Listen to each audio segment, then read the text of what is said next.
40 مردوں نے اس دروازے کو اٹھانا چاہتا ہوں، ہلا بھی نہیں سکے. اس سے زاہد بلائے گئے، پھر اسے اٹھا کر سائڈ پر رکھا. سوچے کیا طاقت اللہ نے مولا کائنات کو عطا کی رضی اللہ عنہ. بڑے عاشق رسول صلی اللہ علیہ وسلم. ان کی اور امیر معاویہ کی جنگیں ہوئی ہیں. لوگ امیر معاویہ کے بارے میں اناف شناف ہوتے ہیں.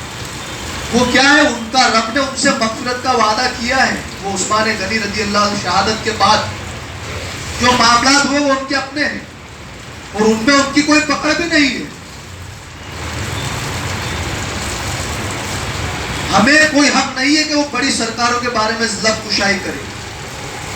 ارے ہمیں اپنے باپ کے بارے میں بولنے کا حق نہیں ہے. وہ صحابہ کہ جن کے مقام و مرتبے کو ہمارا باپ اگرچہ کتنا ہی بڑا کیوں نہ ہو ان صحابہ کے برابر نہیں ہو سکتا. وہ صحابہ کی بارگاہ میں ہم لب کشائی کر سکتے. تو کچھ جہنم میں جانے والے وہ امیر معاویہ رضی اللہ عنہ کو برا بھلا کہتے ہیں. کیا ہے امیر معاویہ؟ وہ کہتے ہیں مولا کائنات کے دشمن تھے معاذ اللہ. ان سے میں تو کہتا ہوں ہم نے کتابوں میں جب پڑھا تو ہم سمجھتے کہ ان سے بڑا محب مولا کائنات کا کوئی نظر نہیں آتا. جنگیں ہوئی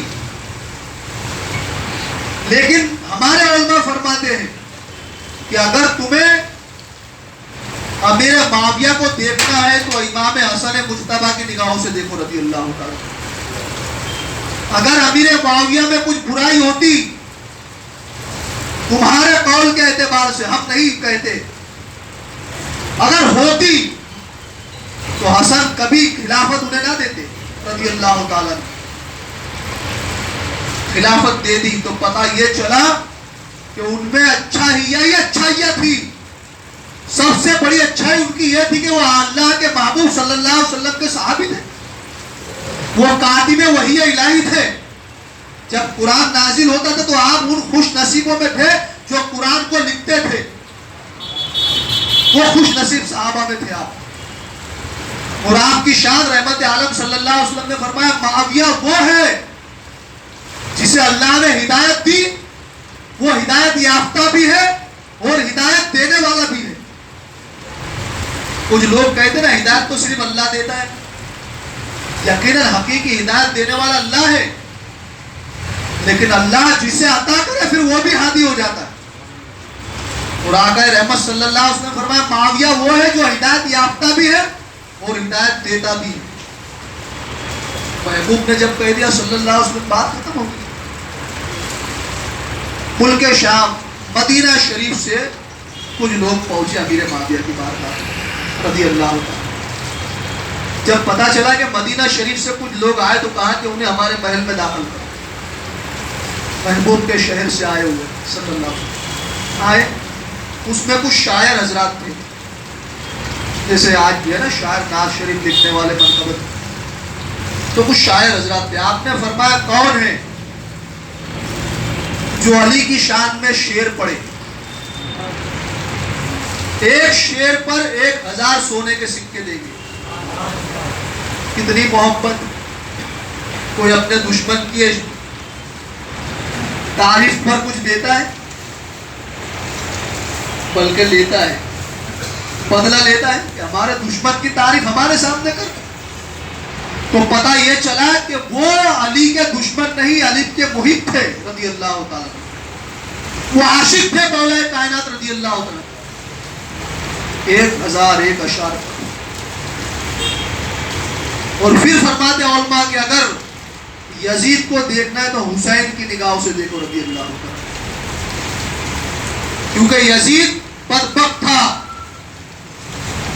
وہ نااہل تھا، اس لیے امام حسین نے اسے اس کے ہاتھ میں ہاتھ نہیں دیا. تو ہم امیر معاویہ ہمارے سر کا تاج ہے رضی اللہ تعالی. اور یزید پلید ہے، ناپاک ہے. تو ہمیں ادب کرنا چاہیے امیر معاویہ رضی اللہ عنہ. یہ صحابی رسول اللہ نے مغفرت کا وعدہ کرنا. اب ہم آتے مولا کائنات رضی اللہ عنہ کا اولاد کی طرف، جسے ہم اور آپ امام جعفر صادق رضی اللہ عنہ کے نام سے آج 2-4 منٹ اگر زیادہ ہو جائے تو معاف کر۔ امام جعفر صادق رضی اللہ تعالیٰ عنہ کا مرتبہ اور مقام بہت عرفہ و اعلیٰ ہے۔ آپ بہت خوبصورت تھے اور آپ کی کوئی بھی دعا رد نہیں ہوتی، ہر دعا قبول ہوتی۔ لوگ دعائیں کروانے آتے، ایک شخص آیا آپ کے پاس، عادی تھا شراب پینے، کہا حضور میرے لیے دعا فرمائے کہ میں شراب چھوڑ دوں۔ آپ نے فرمایا تو پہلے شراب چھوڑ پھر میں دعا کرتا ہوں۔ جس کی دعا کبھی رد نہیں ہوتی کر دیتے، امت کو درس دے رہے ہیں۔ لوگ کہتے نا آج بھی یار دعا کرو میں سٹا چھوڑ دوں، جگار چھوڑ دوں، شراب چھوڑ دوں، تو کسی کی دعا سے یہ چھوٹتا نہیں ہے جب تک دل پہ نہ ہو۔ تو یہ ہیلے بہانے کے دعا کر دو میں چھوڑ دوں، ہم چھوڑنا ہی نہیں چاہتے۔ پھر کہیں گے یار ہم نے اپنے پیر سے دعا کروائی کوئی اثر نہیں ہوا، ہم نے فلاں صاحب سے دعا کرائی کچھ اثر نہیں ہوا، امام صاحب۔ ارے بھائی ان کی دعا کب اثر کرتی جب تو دل پہ لیتا؟ تیرے دل میں ہی نہیں ہے کہ میں چھوڑوں۔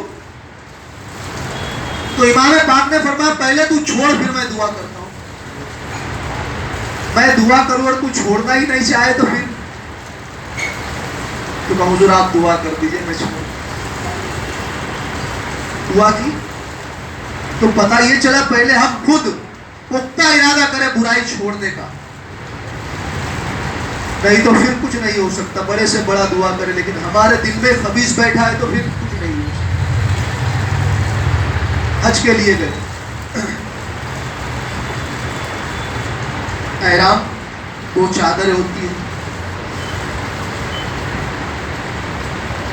تو پہاڑ پر ابو قبیس پہاڑ کعبہ شریف کے سامنے، اب تو لوگوں نے توڑ ڈالا، سب بڑی بڑی عمارتیں بن گئی ہیں۔ تو وہاں پر آپ اس پہاڑ پر چڑھے تو ایک آدمی نے دیکھا آپ کو، وہ پہچان نہیں پایا کہ آپ کون ہیں، لیکن وہ بھی آپ کے پیچھے پیچھے ہو لیا۔ آپ پہنچے، اپنے ہاتھوں کو بلند کیا، کہا میرے قریب مجھے بھوک لگی ہے اور میرا جی چاہتا ہے کہ انگور کھاؤں۔ جبکہ پوری دنیا میں جب انہوں نے دعا کی تو کسی بھی خطے میں انگور کا موسم نہیں تھا۔ دعا کی، فرماتے میری نظر تھوڑی ادھر ادھر ہوئی کہ میں نے دیکھا کہ انگور کا ایک پیالہ آپ کے سامنے موجود ہے۔ پھر عرض کی میرے قریب میرا لباس بوسیدہ ہو گیا، پرانا ہو گیا، یہ چادریں مجھے نیا لباس عطا فرما۔ بس ابھی ہاتھ منہ پر بھی نہیں آئے کہ ایک نیا لباس آ گیا۔ وہ کھانے بیٹھے، میں نے کہا حضور اس میں میرا بھی حصہ ہے۔ آپ نے پوچھا تیرا حصہ کیسے؟ حضور آپ جب دعا کر رہے تھے تو میں نے آمین کہا۔ ابھی ہم اگر بہت بڑے علامہ ہو جائے، نہیں ہے آپ سمجھتے بہت بڑے علامہ ہیں، آپ دعا کریں نا، آپ آمین کہیں نا، کچھ آ جائے اور آپ کہیں کہ ہمارا گھر ہے، چل چل ہم سے بڑا بنتا ہے تو، ہماری کوئی دعا اللہ رد نہیں کرتا، تیری آمین پر ہمیں ملے گا۔ کیونکہ ہم جب اپنے آپ کو ہی سب سمجھتے ہیں نا، وہ اتنے بڑے کہ امام اعظم جیسا ان کی جوتیاں مبارک سینے سے لگائے رضی اللہ، اتنے بڑے ہوئے۔ کہا ہاں اچھا تو نے دعا کی، میں نے دعا کی، تو نے آمین کہا، تو نے کہا اللہ اس کی دعا قبول فرما، تو اللہ نے تیرے وجہ سے دعا قبول کر لیا، تو بھی کھانے کر لیا۔ یہ بڑوں کی بڑی بات ہے۔ کہا میں نے جب وہ انگور اٹھا کر کھایا تو خدا کی قسم زندگی میں نہ اس سے پہلے ایسا انگور کھایا نہ اس کے بعد کبھی ایسا انگور ملا۔ پھر مجھ سے کہا کہ ذرا اپنے چہرے کو پھر میں کپڑے بدل دوں۔ میں نے اپنا چہرہ ادھر کیا، انہوں نے نیا لباس پہنا اور وہ جو چادریں تھی مجھ سے کہا تجھے اس کی حاجت ہے لے لے. کہا نہیں حضور مجھے حاجت نہیں. پھر وہ اترے صفا کی طرف تو سامنے سے ایک آنے والا ہے, اس نے سلام عرض کیا اور کہا ابن رسول اللہ صلی اللہ علیہ وسلم یہ لباس آپ مجھے دے دیجیے. تو جب اس نے ابن رسول اللہ کہا محبوب کے بیٹے, تو پھر مجھے احساس ہوا کہ یہ اللہ کے محبوب صلی اللہ علیہ وسلم کی حال ہے. کہا یہ لباس مجھے دے دیجیے, اللہ آپ کو جنت کا حلہ پہنائے. فرماتے وہ لباس جو ان کا تھا انہیں دے دیے. پھر وہ آگے بڑے, میں نے اسے روکا, میں نے کہا یہ کون ہے, کیا تو جانتا ہے کون ہے؟ ہاں میں جانتا ہوں, کہ امام زین العابدین کے پوتے ہیں, امام جعفر صادق.